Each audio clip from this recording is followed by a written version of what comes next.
guys, wag na tayo magpaligoy-ligoy pa. Unbox na natin tong Bambolab H2S. Pero bago ang lahat, magpasalamat muna tayo kay Makerlab Electronics para sa pagpapadala ng unit na to para ating ma-unbox, ma-test at saka ma-review. At laging tatandaan, basta Bambolab, Makerlab. Unahin natin tanggalin to.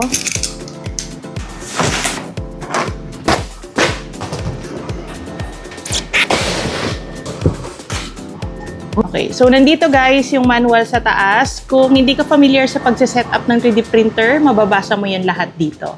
Itong malaking box dito ay ang accessory box. Ang laman nito ay yung spool holder, mga tubes, toolbox. Ito nga palang unit na to guys ay yung H2S plus AMS2 Pro lang. Hindi ito yung may laser module. Tanggalin natin tong mga tape. Tanggalin na natin to. Ay, itong. Nagkamali ako sa part na to kasi hindi ko mahanap yung hati ng plastic. Dapat yung plastic muna yung matatanggal bago yung karton sa baba. So guys, nauna nang natanggal yung box. Pero dapat, ang gagawin, pagka bukas, yan, nahahati pala to sa gitna.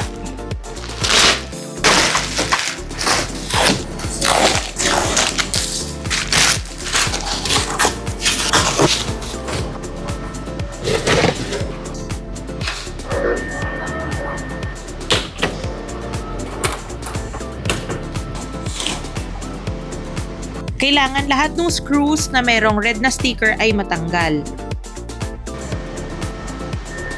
Unahin natin yung 6 kasi ito yung nag-hold dun sa AMS2 Pro.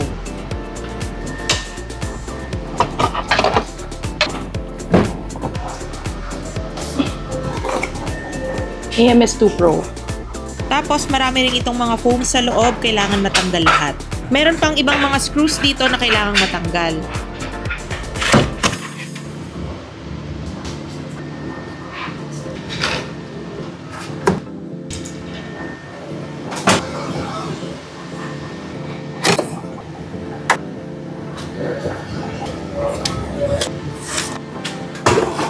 Ito yung top cover niya at dito papatong yung AMS.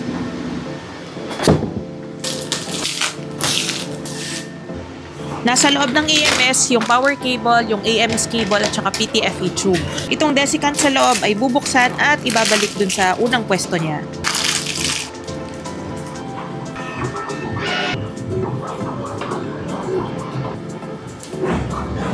Itong safety key, yung isang bago sa printer na to, kailangan nakasaksak to para mag-on yung 3D printer. Bago makapag-start mag-print ay kailangang i-set up yung 3D printer. Mamaya ay mag-i-scan ng QR code, kailangan meron ka na nung Bamboo Handy app, tapos nakagawa ka na rin dapat ng account. Para mabind yung 3D printer sa account mo ay kailangan mong i-scan yung QR code na to.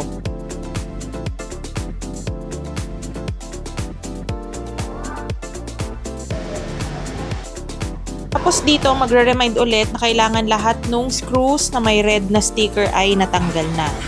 Tapos, after ng lahat, ay magka-calibrate na yung 3D printer. Medyo matagal to. And pagkaangat nga pala ng bed, ay kailangan mong tanggalin yung foam na nasa ilalim. Maghihintay ka na lang matapos to, naka-fast forward tong video na to. After nito, ay pwede ka nang mag-print. Pero bago yan, kailangan mo nang maglagay ng filament.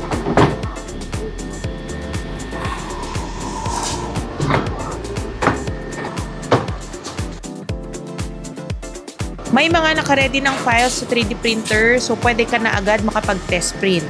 At hihintayin mo na lang matapos. Siyempre, yung usual nating print, yung Benchy, pang benchmark.